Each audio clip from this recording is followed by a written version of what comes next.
Yo guys, today we're looking at Turnabout Samurai, and unlike the previous two cases, I'm not gonna go through this entire case moment by moment.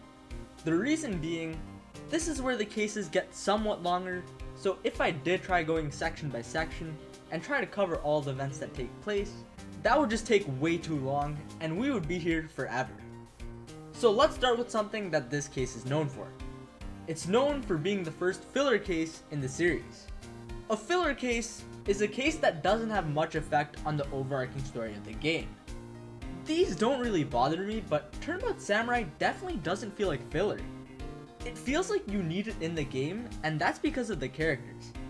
This is the first case that establishes the tag team duo that is Phoenix and Maya. We get to see a lot more of Maya's character here, because in the last case, she was really gloomy, and we didn't get to see much of her. Here we get to see Maya's goofy side, and it adds a lot more to the investigation segments. Maya's often the weirdo saying weird things, while Phoenix just has funny reactions to her dialogue that the player shares. Edgeworth is also really good here. Turnabout Sisters made it unclear on what kind of person he was. Yes, he goes up against Phoenix when Phoenix was the defendant, and that's pretty bad when you later learn what their backstory is, but you also saw the side of Edgeworth that was very uncertain of what he was doing.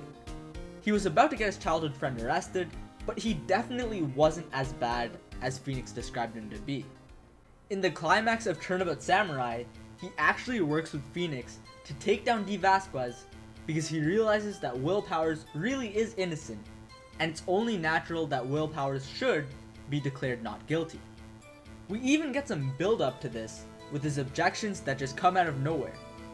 Edgeworth also shines in this case because of the characters surrounding him. For example, Wendy Oldbag. Wendy Oldbag has a crush on Edgeworth, but aside from that, she goes on really long tangents and thinks young people are disrespectful, and overall, she's just a really good comic relief character. When she's paired up with Edgeworth, Edgeworth often loses his cool and composed side and shows frustration, which is really funny. The same thing can be said with Cody Hackins, where Edgeworth is struggling to talk with a 7-year-old. All of these moments are a really good build up to Turnabout Goodbyes. I also like that Phoenix and Maya are doing a non-story related case that feels more lighthearted, because that's essentially what Phoenix is supposed to do as a lawyer. He doesn't just take all the cases related to one story. He takes any case where he truly believes his client is innocent, because that's his job. For these reasons, I believe Turnabout Samurai doesn't take up unnecessary space and actually has a purpose in the game. Now let's look at the actual plot of Turnabout Samurai and the characters involved. Obviously the mystery is more complicated than the first two cases. It's still a very simple setup, but I really do like it.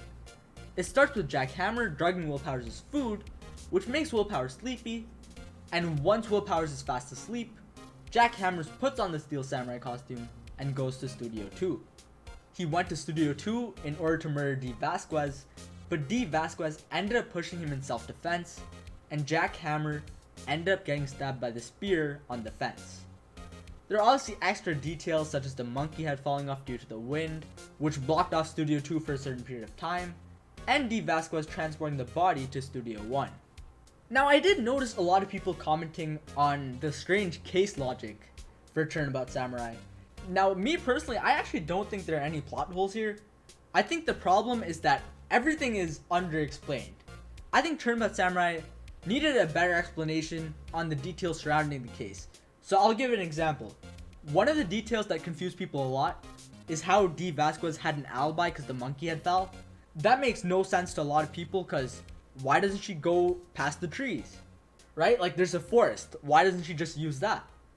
And I had the same question because when you're investigating, it looks like you can go through the trees. But then when we get to the trial, we see a picture and realize, oh damn, she can't get past that. Like it's just too thick, she can't get past the trees. Now Cody Hackins actually can, and I'm guessing that's just because he's too small, like he's very tiny. So he's just able to slip by. But yeah, that's just very underexplained. As for like the security photos, I think that was explained pretty well. I honestly don't know why people are confused there. So yeah, I don't know. Overall, I think the case does hold up logically. Maybe the one iffy detail might be like Cody Hackins passing by the trees, but yeah, overall I'm fine with it.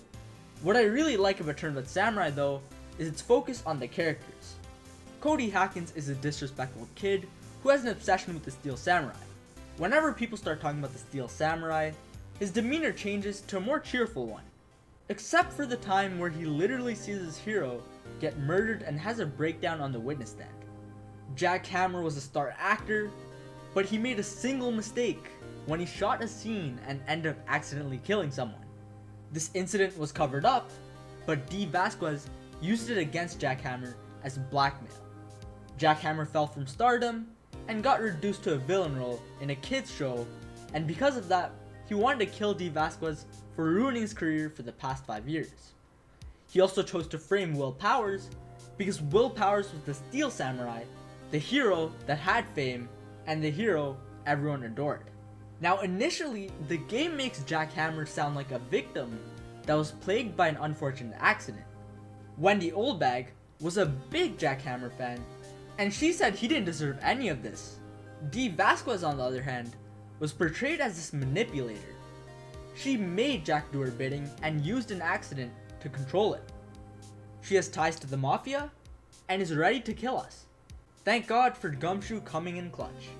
But we do have a conversation with Vasquez, which makes us more uncertain about who Jack Hammer was as a person. She claims that Jack Hammer pushed the victim to his death on purpose, and that Oldbag was just a delusional fangirl who didn't realize who Jack Hammer truly was. It also seemed like D. Vasquez really cared about the person that Jack Hammer killed. His name was Manuel, and in the end of the case, you can hear her scream his name repeatedly. You can also see her devastated face in the photo, so by the end, D. Vasquez isn't shown to just be some scummy person. But by that same token, we can see that Jack Hammer looks very shocked in this photo. So did he really kill the victim on purpose? It's this ambiguous element of the case that I really like, and I think it adds to both the victim and the killer. We also learn that D. Vasquez accidentally pushed Jack Hammer onto the fence, and she killed him just as he killed Manuel 5 years ago, which is just a cruel twist of fate for both characters. As for everyone else, Penny is okay. It's funny to see her nerd out with the Steel Samurai cards, and I generally think she's better than most people give her credit for. I think the reason why a lot of people feel like Penny is bland is because of her sprites. Even when she has negative reactions, her sprite still looks kinda happy. They just didn't want to add another sprite for her, I guess. Except they wasted one sprite on this. But yeah. As for Salmonella, he's exactly what you would expect, and is an accomplice to the crime. That does make me question how the pink princess even became a thing at the end of the case. Because wouldn't he be arrested? Well, whatever. He probably told someone else about his genius idea beforehand. Now let's talk about some of the smaller details. The music. I'm actually not a big fan of the soundtrack compared to most people. Everyone hypes up the first game soundtrack to be like one of the best in the series, but personally I just don't think it's up there, and honestly I would say it's one of the weakest in the series, if not the most weak in the series. But I don't know, that's just me. I know a lot of people wouldn't agree with that, but I will say there are some themes introduced in this episode that I really like. First, the Steel Samurai theme. Big fan of this one. I don't know why, but I find it very catchy.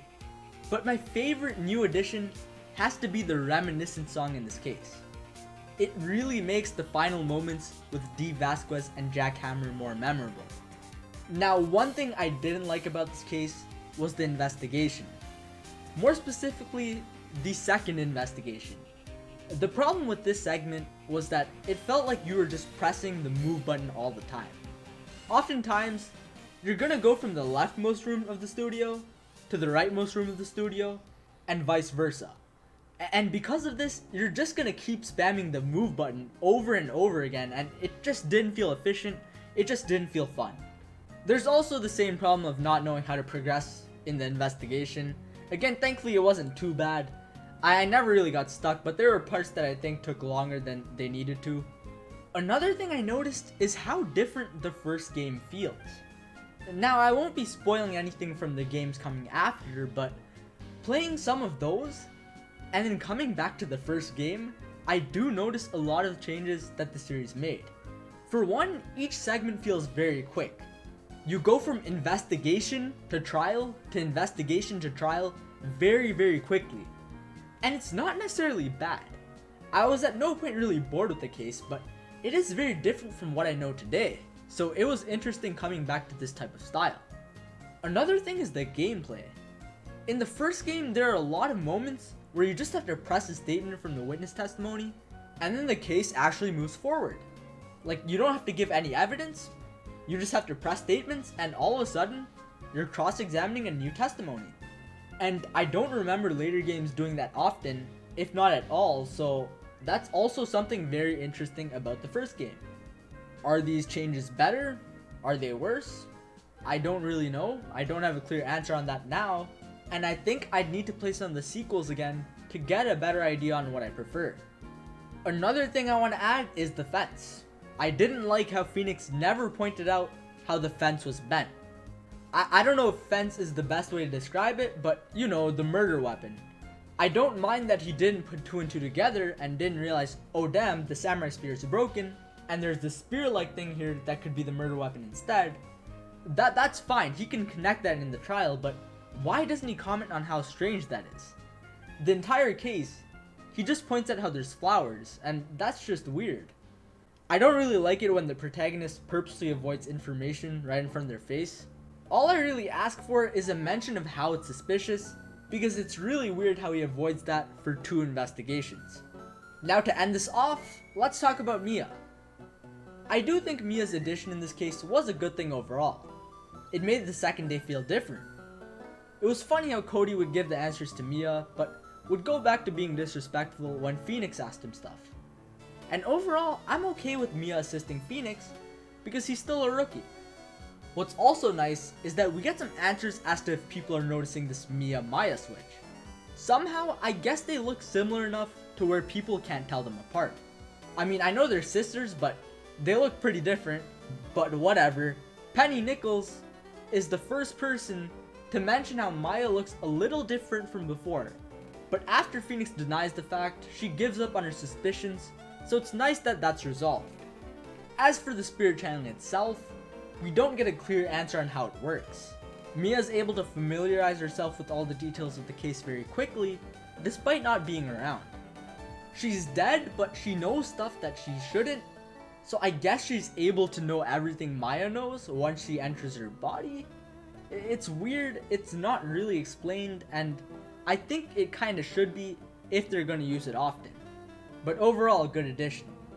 Just to sum up my thoughts on the case, I think the first day is pretty underwhelming. Not much happens, it's just kind of there. The second day was a strange investigation, but the second day in general is a step up. It's definitely a lot more fun with the whole cast being introduced. And the third day has to be the best, because the investigation doesn't feel like a goose chase, and both the investigation and trial were pretty fun, so I give this case a 7 out of 10. It started kinda meh, but it just kept improving and it became really fun. Definitely a big step up from the first 2 cases in the game, and next time, we're actually going to go into the finale of Ace Attorney 1.